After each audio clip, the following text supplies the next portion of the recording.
This is Emergency FD Storyline. You can't control the media, so that's the thing. Don't get in your head. You're not going to control the media, okay? You're not going to do it. You can control your message that you get out to the media, but don't think that we're not going to release this information. The media is going to find it out. The words from a seasoned reporter, anchor, producer, and news director.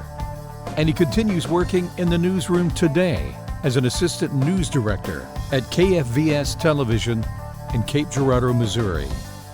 His name, Mike Snuffer, the newsroom boss. Tough, upfront, no-nonsense leader. He is a 24-hour incident commander of the newsroom, the chief at a TV station that controls the anchors, reporters, photographers, even the message.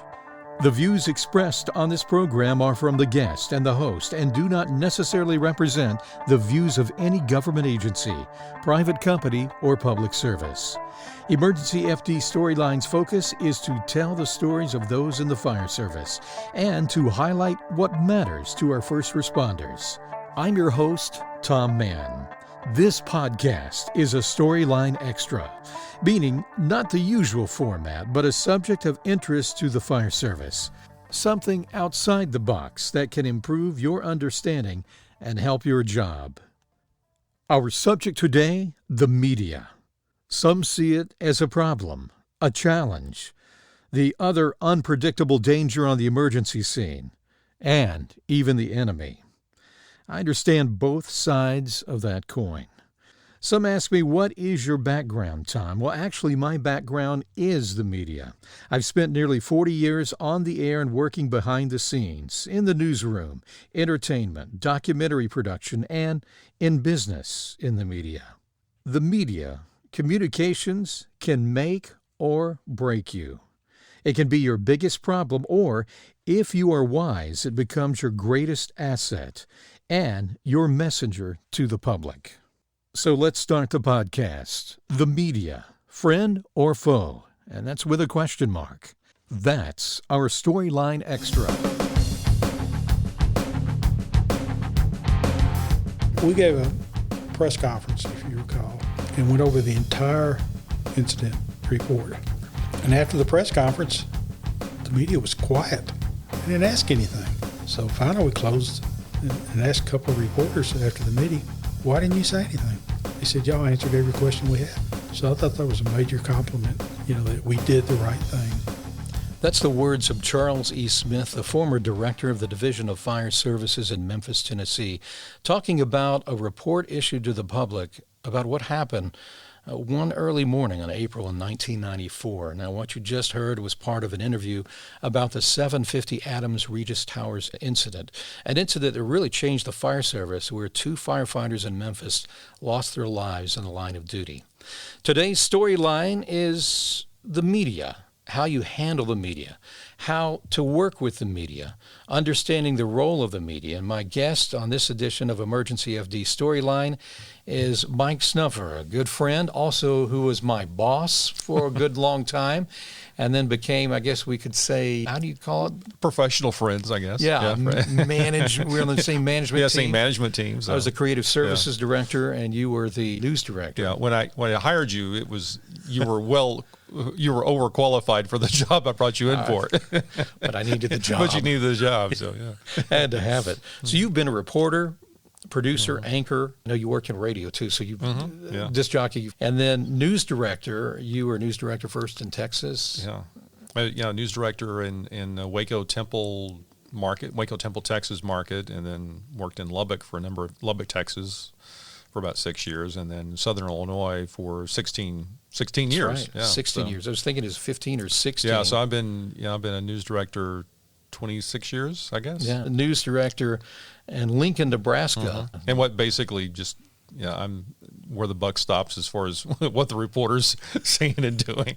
And we're talking to firefighters, paramedics, EMT, and those who actually manage and run those departments, first responders. And I think many times the media is a mystery to them because I've watched it, I've seen it, and again, I'm so used to it because that's what I was in. I wasn't one of those guys. I just happened to be welcomed in. Before we get into what a news director does and kind of how the news works, I got to ask you this question. What was, which I know your answer, what it's going to be, what was the biggest news story you ever covered? Well, it had to have been in Waco. Yeah. It was the Branch Davidian raid and fire, and it was just an ongoing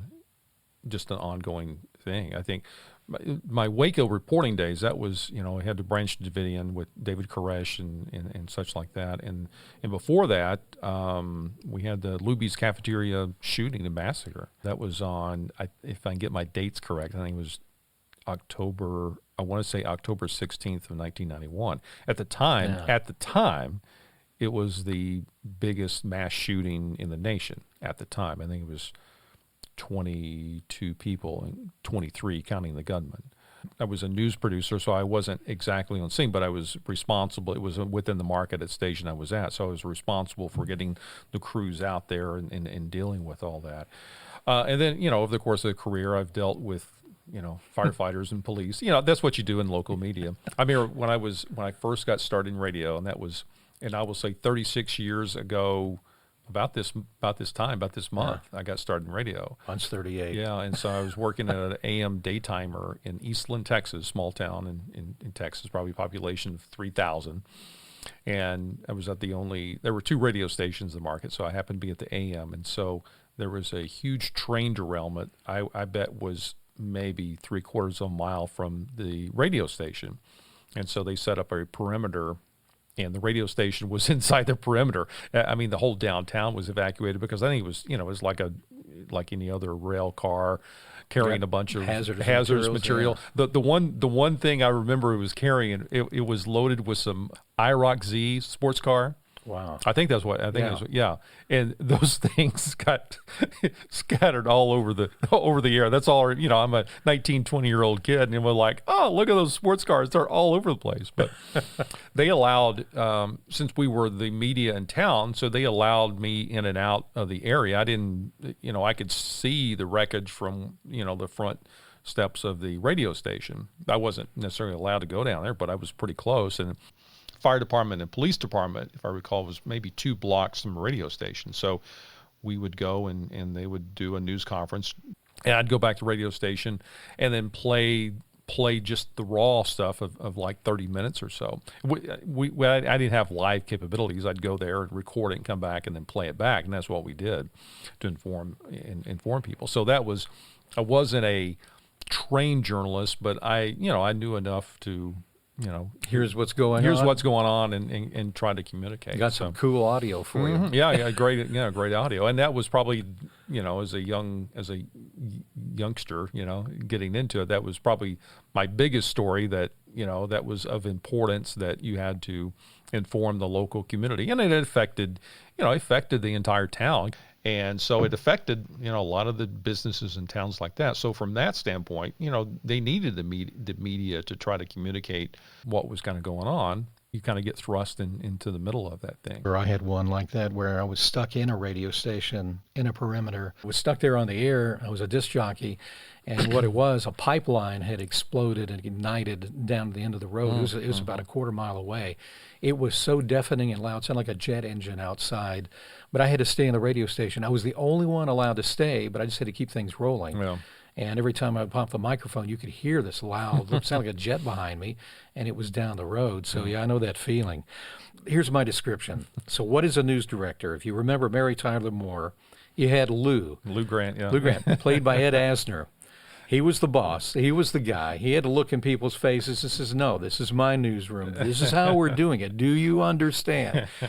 Your job. Tell me the role of a news director, just for those who are in the fire service. You're in charge of you're in charge of all the news departments. So all the staff members, includes the reporters, the anchors, the producers, the editors. You're the boss. You're the one looking over all that. News content. You set the policy. You guide the content. There's things that get on the air that you don't always surprises me sometimes. But for the most part, if I'm doing my job, I know what's going on in the air.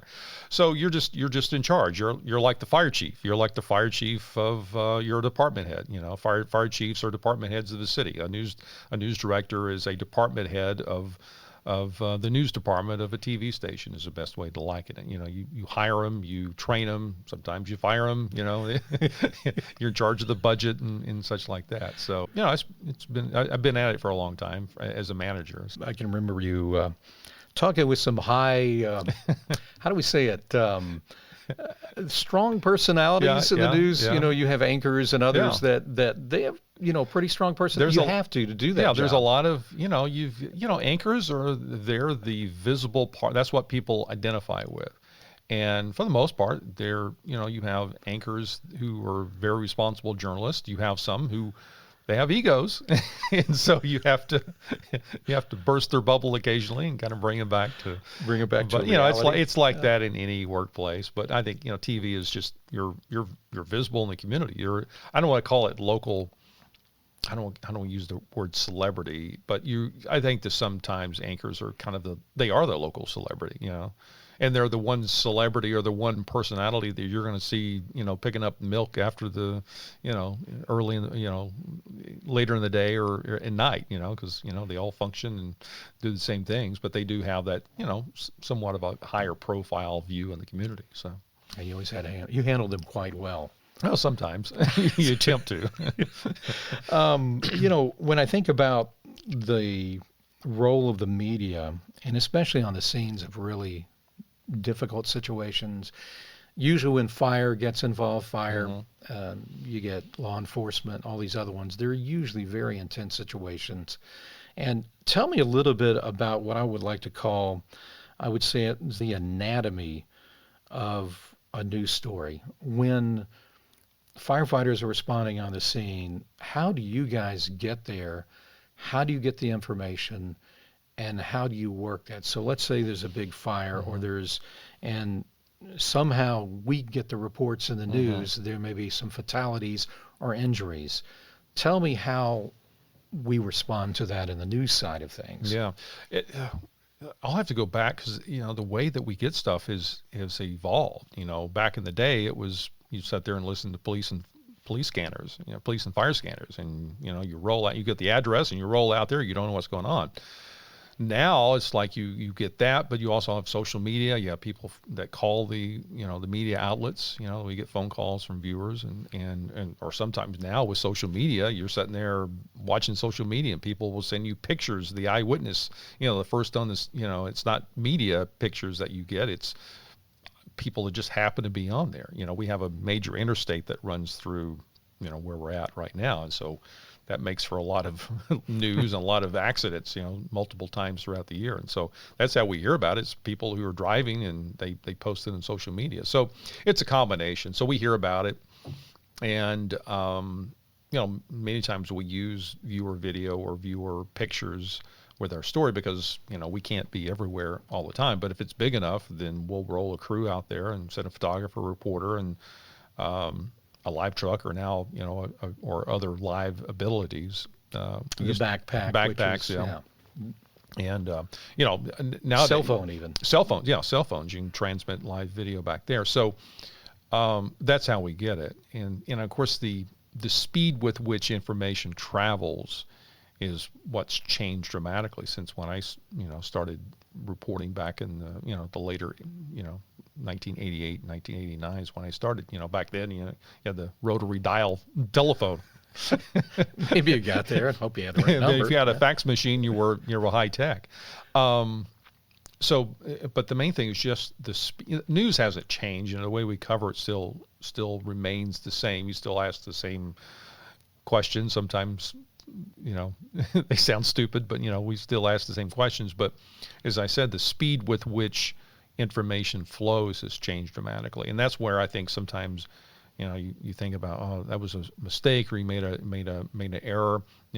Before you would get that information, and it wouldn't be disseminated until news time. But now news is every second, every day. With social media and websites and stuff like that. So digital and social media has really changed the way that we operate. You have so much competition. There is a challenge to be sure you beat your competition with a story. That's not necessarily the main goal. You want to get it right. You want to be sure you got the video, if it's television, quickly. You want to be sure you maybe got the first live shot. So tell me a little bit about that. That does make a very big difference. It is. I mean, we're competitive nature. It's just, and it's not going to go away. It's just the way that it is. I think as a news director, I think I've learned that get the information right and correct the first time. Quick story, if you remember several years ago, it was leap year, the Harrisburg tornado. Harrisburg, Illinois was struck by a tornado. And so a reporter at the competing station was giving a higher number. There were, I think, 6 people were killed in that storm. So the competing reporter at the competing station was giving a number twice that or 3 times that. And so there was pressure in my newsroom. It's like, well, they're saying this number. And I'm like, we don't have that confirmed. We're staying with this number. Well, it turned out to be wrong information. Now, was that reporter at the competing station incorrect putting that out there? I don't know what was going through his head. He was, putting information out there that, I don't know what source he got that from. But there is that. So, it depends on your policy of your news organization. With us, it's like, we were reliant upon the fire chief or whoever was head of whoever the chief spokesman person, until I heard it from them, it wasn't, we're not putting out any news on that, because that just gets back to the point of we want to make sure we get it right. So I think older and wiser as I have become, it's like, okay, let's not get too ahead of the story. Let's make sure we get it confirmed. But now, nowadays it's just everybody's trying to get the quick story, get the quick facts up there. We'll get into this in a moment. I want to play another soundbite from the interview I had with Charles Smith, and part of the reason is it kind of brings about what he was just talking about as fire service managers and employees and anyone rank and file. It does make a big difference in a way that you do address the media and to get the story right, because if you don't, something will go out and you need to manage that. Let me play this little bite here. This was back in 1994, and it's when my eyes were open to the other side of the news story. That was from the fire service perspective, and I also learned the challenges of the leadership and what they faced after the death of 2 firefighters. I don't think I addressed the media till the next day, if I recall. Talking about chief of training, which was Richard Arwood at the time. Right. He actually became the PIO. He did. And I needed that pressure off of me. And that's the reason Richard does a good job.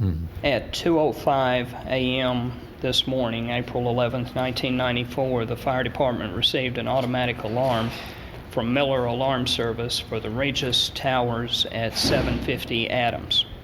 Several calls from residents were also received. At 2:15, a second alarm was requested by the command officer on the scene, followed by a third alarm at 2:39. The fire was reported knocked down at 3:16 a.m. Approximately 110 fire and EMS personnel were involved in the operation. 5 firefighters were injured at this fire and were transported to area hospitals. Lieutenant Michael L. Mathis, Engine 7, C Shift, and firefighter Private William E. Bridges, Engine Company 7, C Shift, received fatal injuries on the scene and were transported to the Med Trauma Center. Both firefighters were pronounced dead at 5:30 a.m. I needed somebody as my spokesman, because at that point I didn't have a PIO per se. All the things that were hitting me, I had to kind of break it out like a ICS system. I used to always tell them, let me give me some time, let me complete what I've got to do, and I'll come talk to you. So they always knew that I would be available. I had one incident the next day or two from one of the local media that I didn't appreciate, but they did want to help. And one thing I learned, you got to deal with the media. You cannot ignore them. I call it a talking head. They want somebody to say something. Obviously, I couldn't at that time. Right. I was right in the middle of the battle. And if you recall, we put barrier tape so they couldn't get close. I do remember that. I put that up on purpose. Yeah. I can't have them coming over here close to me because I got way too much on my mind to deal with the media at this point. In retrospect, yeah, a PIO is what you need. Yeah. I didn't have one then because all the components are going to hit you. So Richard became my public person to talk to the media. But the PIO's got to be real careful what they say. So it's all orchestrated. People used to ask me about PIOs, and I said I always had a feeling they really don't want to hear from PIO. They want to hear from you. Yeah. They want to hear from the top. True. And so I was more open with the media. Sometimes it worked good. Sometimes it didn't. You never know. Yeah, you never know. Again, that is from my conversation with Charles E. Smith, the former director of the Division of Fire Services in Memphis at the time of the 750 Adams incident. That was in April of 1994, and there were a lot of challenges he had to deal with. In fact, that story wasn't just about 2 firefighter deaths and 2 civilian deaths. There were untold, well, we know a lot of the numbers of people that were rescued by firefighters up in the 8th and 9th floors of this high-rise. And they were literally being saved by the work of these guys. That story never got told. Many people were saved from that incident, but it was just very difficult time. Now, I watched that on the side of the fire service. I had never seen that, and their concern was, we don't know all the facts. I remember that it was going on. There were just a herd of media. That was and they were trying to coordinate that. And I think the concern was, we don't know what's really going on. We don't know what happened to the guys. We haven't notified the families of the fallen firefighters and the families of the victims. And I was watching that process go on. And of course, being on the news side, understood they need the information now. I remember one camera guy that knew me leaned over to me and said, "Hey, Tom, we know 2 firefighters didn't make it. And we also know that, one of the names gave me the last name. I didn't even know this." And I was going, how in the world did they find that out? But big thing is getting the facts right. And how can like a fire chief or a commissioner or somebody in charge help that process? Well, I think, I was sitting here during that soundbite, we're looking up, I was trying to remember the whole Branch Davidian thing. And then example. Yeah, it was a good example. I mean, that was different type of incident, but it was an issue. But you had a really big incident. You had a lot of players in that, and you had to have a single spokesman. So I was trying to recall the name. It was Bob Bricks. Bob Bricks became a staple at 10 o'clock every morning, Monday through Friday, for about 4 to 6 weeks, I guess. So Bob Bricks was an FBI spokesman during the Branch Davidian standoff. On the day of the raid, it was alcohol, tobacco, and firearms, ATF. And it seemed like a day or two went by, 2 or 3 days that went by, that you weren't getting any information. So you were looking for it. You were looking for it. Yeah. I mean, this is a major big story, and you're in the media. You're going to find this. You're going to find information. And I wasn't a news director. I was a simple reporter. It's like, go find information. So you're talking to witnesses, you're talking to anything and everything you can. So finally, FBI appointed Bob Bricks as the media spokesman. And so that helped. So if I recall, they had a news conference every morning at 10 a.m. and we would carry that live. We would broadcast it live. And then I think if something was warranted, they would have another news conference around 3 or 4 o'clock in the afternoon. That was right before, news time. And again, we would carry that live. This is before websites and web streaming. That was all broadcast. So back to having a PIO or a chief spokesman is extremely important. Now, I realize smaller fire departments may not have that luxury, but if you're a larger department, having a PIO or a chief spokesperson will certainly help you out. Media is, you can't control the media. So that's the thing. Don't get in your head. You're not going to control the media. Okay. You're not going to do it. You can control your message that you get out to the media, but don't think that, we're not going to release this information. The media is going to find it out. And back to the Branch Davidian thing, we had network news. You had, ABC, CBS, CNN, and then you had local media from Houston. This was in kind of the central part of Texas. So you had not only the local media, so there were 3 TV stations and a newspaper and radio stations just in my market. Then you had all the other stations around the state coming in. You had, just ungodly number of media coming in, and that's when, in the local media, you start hearing all these other reports. Like, where is this coming from? So you're not going to control the media. Control your message, but don't think that you're going to stop the reporting. This reporting is going to continue on. I would always say too, and the rule of thumb is the news media knows more than you think they do. Mm-hmm. In other words, let me give one more incident too. I had one where we had a mass shooting in Memphis. I came in 30 minutes after it happened, and I was told to go and see it. I was working as a contractor with the city of Memphis at that time in the fire department, and I went out on the scene. And as soon as I showed up, I had a friend of mine who was standing there, and I noticed he said, "Listen, I'm here working for CNN."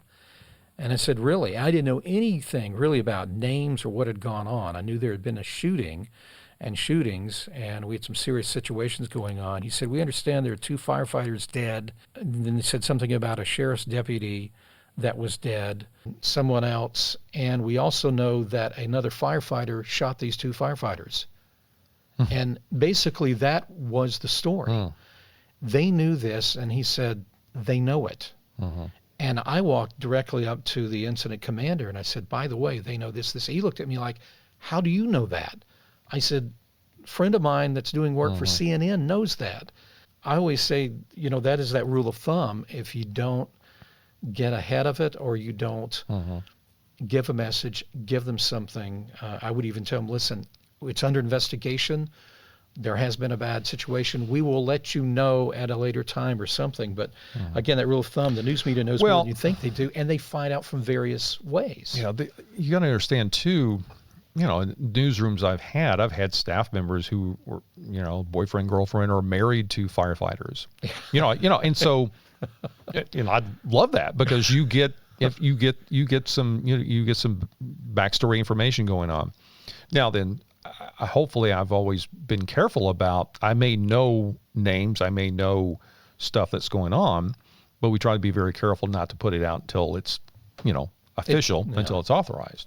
But, you're especially local media, we're in the community. I mean, we're part of the community. It's not like we're some alien being that's it's our community too. It's our community. I mean, we live it. We know some of the people. I mean, think about, firefighters, police officers, you become acquainted with them, you become friends with them, you know their family, you just know who they are. We're in the community this is a mining community here in Southern Illinois. And so if there's a mining incident, you're not going to hear from the fire department, you're not going to hear from the mining company, you're going to hear from the spouses of the miners. That's who you're going to hear from. And they call us to find out what the heck's going on. And so, so your husband was there? Yeah, that gets into that, or your wife, or whatever. I mean, if you think about mining accidents, mining community is a very close-knit community. If there's a mining accident, you hear from the spouse probably within a half hour, an hour of whenever this incident happened.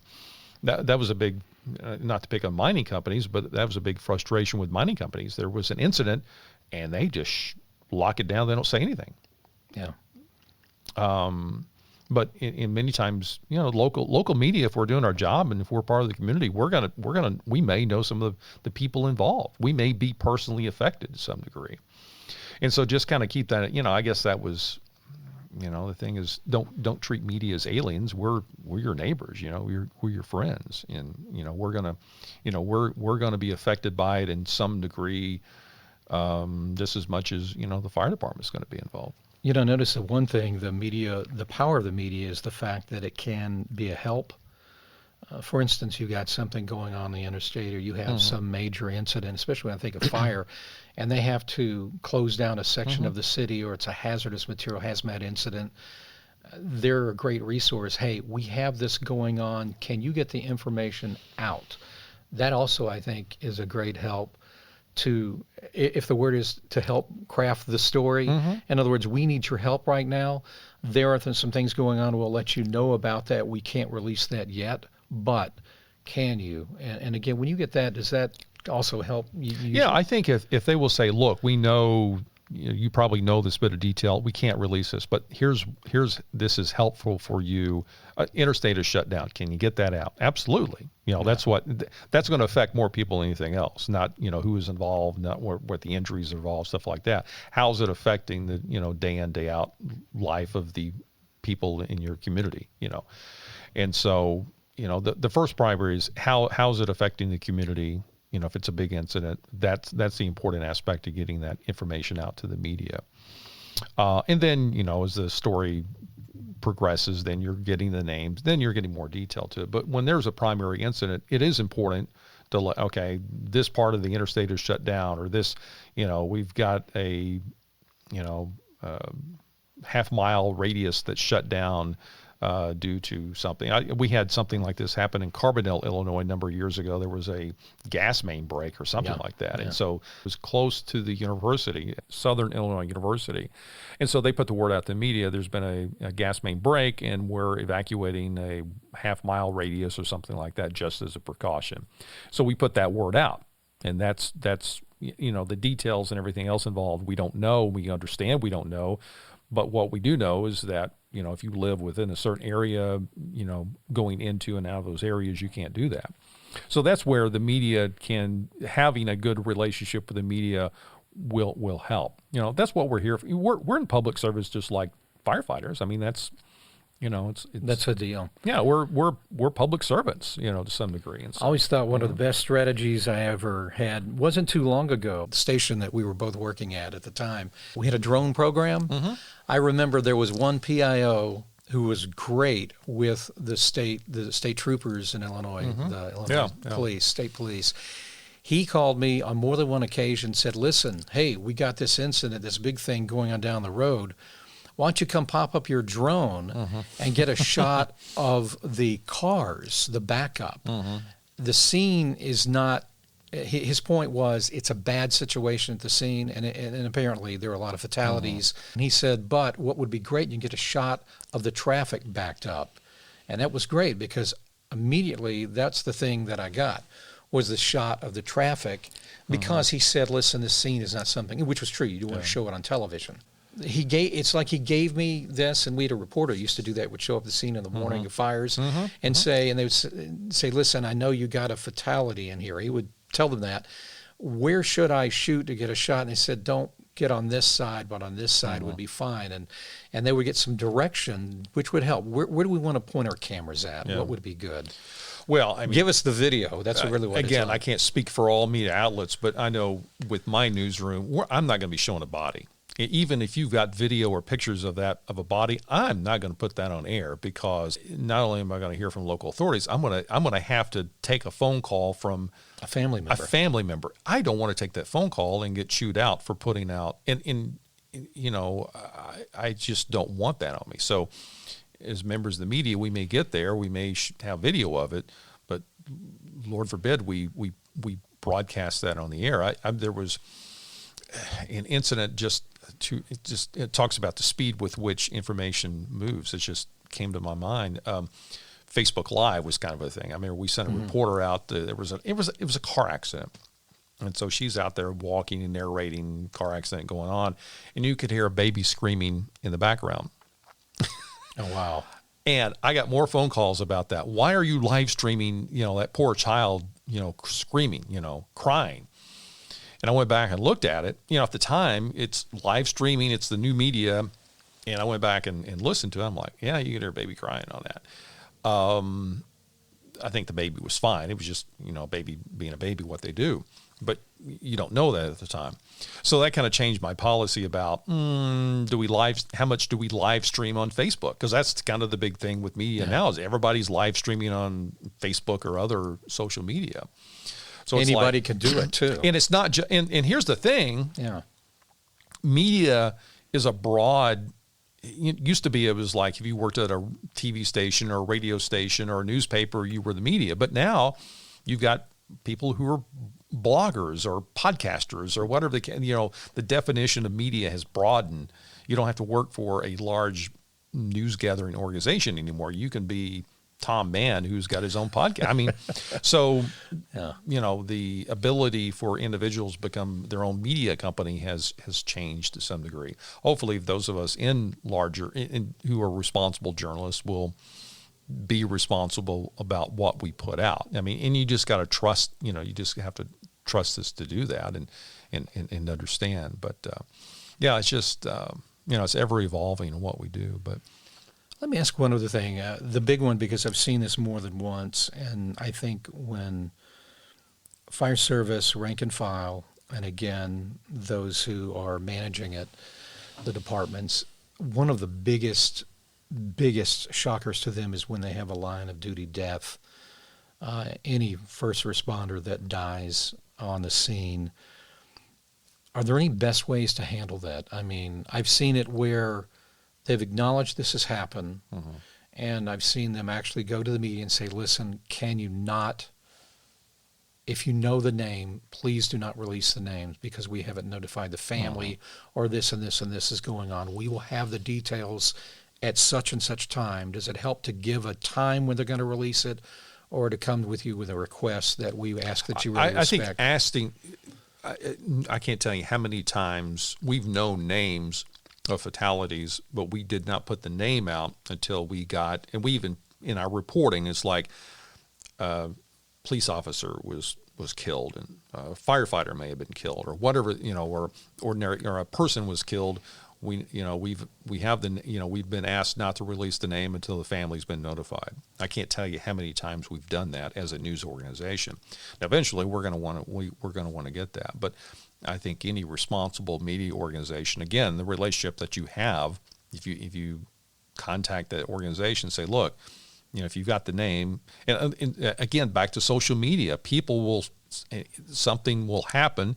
People will start posting the name of the victim on social media. I can't tell you how many times I've seen that.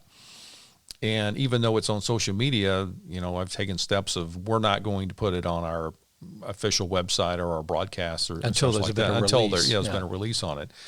And it's interesting, it's kind of a sidetrack, but I've seen social media, somebody will post a name and everybody else is reading that, and they'll start getting onto that person who posted a name of like, how dare you put that name out there? Family has been notified. So it's almost this unpronounced control system within social media of people kind of controlling that. But again, it's a relationship that you have with local media and putting a request out and doing that. Like I said, I don't want to, I mean, I got to work with firefighters fire chiefs day in, day out. And there may be stories that's going to honk you off. But for the most part, I'm going to, if I'm responsible, if I'm doing my job, I'm going to work with you. I'm going to cooperate with you as much as I possibly can. So, and there's some ways you can cooperate. I know public information.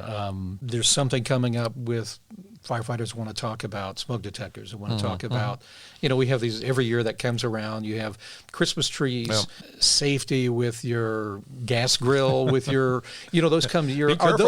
Be careful how you cook a turkey in a. There you go, fryer. A deep fryer. How many times have you seen that story? But those stories, I know that's a way to establish a good rapport with the media, is letting them in on what they do, or they get new pieces of equipment showing us, this is your tax dollars, this is what we're doing with it. Usually take those and run with those stories? Oh, yeah. I mean, that's great. It's content, We're looking for stories every day. That's the new story. That's the new thing. It's not stories. It's content. I think just coming up with creative ways of communicating to the public of what you're doing. And let me be very clear. Fire departments run on tax dollars, okay? So it's not it may be your toy to deal with, but guess who bought that? Me. If I'm a local, if I live in your neighborhood, I'm a local taxpayer. That fire truck belongs to me as much as it belongs to you. So, but that's a way to actually say, hey, this is what we are doing. This is what, and public safety is one of the biggest line items on local budgets. I can't tell you how many stories I've looked at, police and fire salaries, and granted, they nobody gets paid as much as they want to, but it's a huge line item on what local taxpayers have to pay. So those of us in the media, that's what part of our responsibility is making sure that money is being put good to use. And by and large, it's put to good use. But sometimes, you run across Something. questionable expenses that doesn't need to be done. But yeah, I think profiling what kind of equipment you got, how you're using the equipment, the training that's going through there, I think that's all very.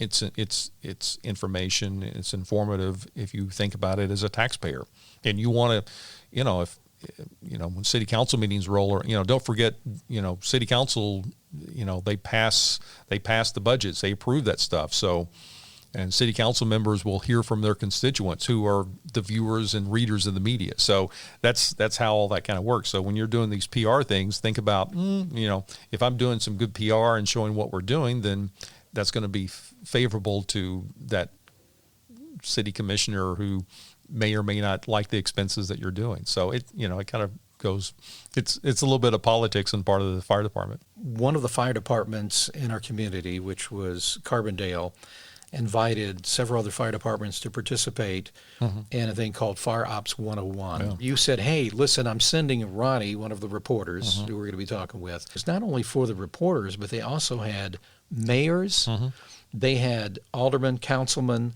they had city managers out there, and they had them all dressed up into turnouts.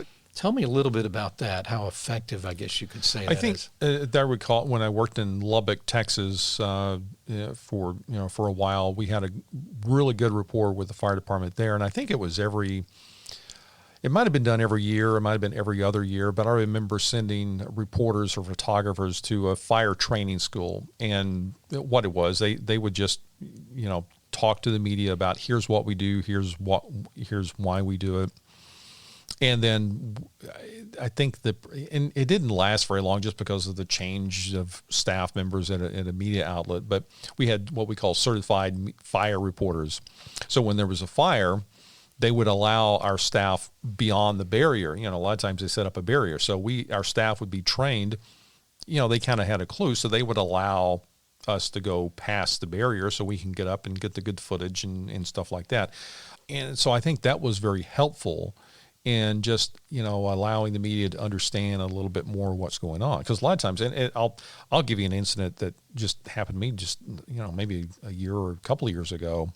I don't go out to cover stories a whole lot, but this was a small pickup that ran into the side of a train at just a country crossing. And as I get up there, they hadn't set up any barriers, but I got up there and I went up and started shooting video. And then as I'm up there looking at it, I'm noticing tanker trucks, and I'm not familiar with all the chemical signs, but I'm looking up there and I'm like, I don't know if this is necessarily safe enough for me to be up this close. And so I started packing up, and lo and behold, I was packing up and about to move away when I started getting yelled at from a firefighter, hey, you need to get away from here. And I'm like, I concur. I'm backing up. For me, having the sense of this is a tanker truck, I don't, there's symbols that they put on there, not a tanker truck, but a tanker car. There's symbols, that they put on there that designate what kind of chemicals or whatever is on there. So I don't know, firefighters have to carry, you got to carry a book with all the symbols on that. I don't have access to that. I guess I could, but I'm looking at that. And of course I had some mind of like, I don't know if I should be this close because all these firefighters are in protective gear and I'm just in my, I've got a sport coat and a tie on and a camera, and that's not going to protect me very much. So I think, but having that education and that training, at least allows you as a member of the media to understand how close you need to get and also be able to tell the story a lot more. So I think anytime fire departments can get with the local media and say, here's, when we tell you to stay away, this is why we tell you to stay away. There's chemicals here, or there's all these different issues. There's not a cover-up. It's not a cover-up. It's for your safety, Yeah. And most media don't walk around with, air masks and helmets and stuff like that. We're all out there. We think we're invincible, and we're not. But I think any kind of training that you can do within your local communities will help. And it's not a one-time thing. You got to think about, like fire departments, media has turnover. So if you're going to do this, it maybe needs to be done on an annual basis. we're kind of off track here, but it No, gets back that to makes you sense. train your firefighters. You need to train the other members of your community, the other city council members, the other members of the media, the other mayors, and these are the the influencers and the decision makers need to be trained as well. I think that's probably a good takeaway from all that. You know, something I always wondered why fire departments, especially fire departments, don't do more training for the media, because I always wondered if media members understood why they do what they do, like their strategies. For instance, who is the incident commander? What does he do? Who is the public information officer? Mm-hmm. Or why is it that that particular firefighter that's sitting there with that hose not talking to you? Yeah. What another thing on the scene, what do the different markings on the helmets mean? Mm-hmm. In other words, this individual is busy with this, they're focusing on that, they cannot deal with you right now, but this other person can, and so they can. The other thing I always wondered, that's a lieutenant, that's a private, that's a battalion chief, that's a division chief. So who are these people so they can actually accurately tell the story? And I always thought it would be great to actually have a class or invite the media in, and even if it's news directors, it's the media, members of the media, and say, hey, by the way, this is how we operate. When you get out there, you see a helmet like this, it means this. You mean that. And when we get there, you know, we have a certain kind of incident. This apparatus responds because they get there quicker. Right. And why didn't the ambulance show up? But a bunch of firefighters got off, and this was a medical call. Well, what they may not know, that's a firefighter, paramedic, or an EMT that can do also the medical, and they're waiting for the transport. So there's a lot of education, I think, that's lacking, and or shall we say the fire department doesn't do for us, and we just don't know. So what's the difference between a fire truck and a fire engine? Yeah. I don't know. And honestly, I didn't know for a long time. I remember I was calling everything a fire truck. And I remember the pumper guys, the guys in the fire engine, one looked at me, he said, let me explain something to you. You see that big pump up there? This is not a truck. Yeah. He said, I find that to be an insult to me. He said, I'm not a truck guy, I'm an engine guy. But there are little things like that I had to learn. You know, they use their language of the fire service, Well, it's like, and you don't know what they're talking about. Well, it's like the term, it was a 3-alarm fire. Well, what is 3-alarm? There you go. What is a 3-alarm fire? What is a 3-alarm fire? Yeah. What is a first alarm, alarm, and a second and third? Yeah. And, of course, it's dealing with resources coming to the scene. Yeah. Well, it means everything to the fire service, but it means nothing to those of us in the media. Those in the media, it's a 3-alarm fire. Okay, sounds big, but what truly what is it? So were there just 3 alarms that were sounded? Is that what it was? It was just a ding, ding, ding, 3 alarm? Is that what that means? And as media, we need to be able to translate what that means to, common speak. As a firefighter, you may know what it is, but those of us in media may not always be clear. It may sound big, but we're not quite sure what it means. A little bit earlier, we heard about a PIO and public information officer, how important that is to us. I think it's really important. Again, if you're a fire chief, you've got the incident to look over. You got firefighters to deal with. You don't need to be bugged by the media. The media doesn't mean to be bugged by you. But again, understanding what the job of the media, you do need to delegate that to somebody who can be a spokesperson sometimes. And again, it depends on the size of your department that you've got, or if you had somebody to do some training. PIO is I think vital on a major incident. At any time, whether it's a big fire, it's a big wreck, it's Lord forbid a big shooting or some other big incident, you certainly need somebody in charge that's going to deal with the media, that's going to corral the media, or it's going to, again, you think you corral the media, you're not. But at least a person who can put out verified, qualified information. And then that way you're not, and if you're the chief, you want to be out there, you certainly, it's good to hear from you. We need to hear from you. Who's truly the guy in charge. That's who we need to hear from. But until you can get all your facts, until you can get everything sorted, you do need somebody there that can be, help you convey that information. So PIO, Public Information Officer, is vital. And one more question I want to ask you related to that. Deadlines in the news. This is really important. They're every hour now. But let's say you have a 5. Yeah. Let's if I'm going to have a news some kind of a news conference. What, for instance, I have good example where we had a 5 to 7 a.m. news, and obviously that's when we were live.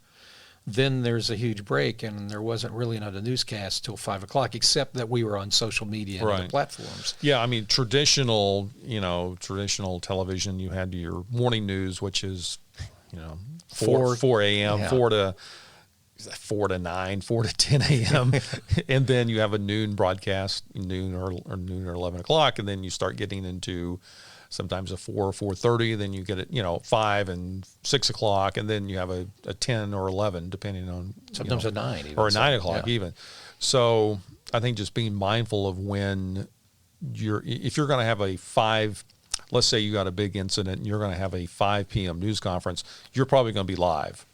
Okay. Yeah. That TV stations are going to take that thing live. You're going to be live off the top. The reporter may come to you and say, can you be at 5:02? Can we start it at that time? That gives us so we can do our show open and blah, blah, blah. So I think being mindful of when news times are. But again, in this day and age, with social media and websites, news is around the clock. You have 11 a.m. news conference. It may not be live on the air, but it's probably going to be live streamed on a website or social media in some form or fashion. Or if it's a 2 p.m. News conference, it's going to be live streamed. I think that's the other thing, is knowing that back in the day, if you misspoke, you could edit that out. But now with live streaming and live, everything, if you may misspeak, as I'm sitting here thinking about it, you're not going to have that time to correct. It's going to be out there. So when you put that facts out, so when you do have that news conference, you better make sure you've got your facts, your names, and everything correct. There's nothing wrong with saying we're still working on names, we're still working on information, we're still working on that. It's okay rather than say, I don't know, you can say, we're working on that. We'll have it to you. And then now there's a reporter and a camera and a microphone pretty much on every scene that anyone goes to because of that. There's somebody there doing something on social media, and they post it to their Facebook page. And the other thing, pressure that's on reporters, when I got started, and even, when you worked in Memphis, you had a reporter and photographer. Well, in these days, the reporter is the photographer. It's a one-woman band, if you will. It's or MMJ, multimedia journalist, which means you're doing everything. So you may have a reporter roll up, they're shooting the video, they're pushing a button to live stream it, and then they're asking the question. So there's a lot of just work pressure that's on reporters in general. And it's hard to get it right sometimes. And so that reporter is going to be distracted trying to get the equipment working and trying to do the technical stuff while at the same time they're trying to gather the facts and stuff like that. So there's, and it's just a matter of, the media trying to do more with less type thing. So that's the other pressure that, some reporters are having to do, because they got to do it all. So, and as a manager, I'm mindful of that. There's a big incident, I'll send a photographer, send a couple of photographers out just to gather the video, and then a reporter who's just gathering the facts and gathering the interviews. And that helps, you work in a team. Well, that's good. Mike, thanks for your insights, good insights. And again, Mike Snuffer, thank you so much. That was good. Yeah, thank you. Thanks for having me. Mike Snuffer, that chief in the newsroom. If you want to know more about the media, you can contact me via email at storyline@emergencyfd.com. If you have any questions or comments, or if you would like to suggest a story or a subject for an upcoming podcast, use that email address as well. That's storyline@emergencyfd.com. That's storyline@emergencyfd.com. There are many ways to listen to Emergency FD Storyline. You can find us on Apple Podcasts, Google Podcasts, Spotify, Stitcher, Deezer, Podchaser, Podcast Addict, iHeartRadio, Buzzsprout, Amazon Music, and more. You can also find us on our website, which is emergencyfd.com. That's emergencyfd.com. And one more thing, you can help offset the cost of our production by donating any amount via PayPal. You can find a donate tab on our website, emergencyfd.com, or you can look for the Heart tab on our Buzzsprout site. Your help would be appreciated. I'm Tom Mann, and I want to thank you for listening. There are many stories coming. on Emergency FD Storyline. Don't miss them.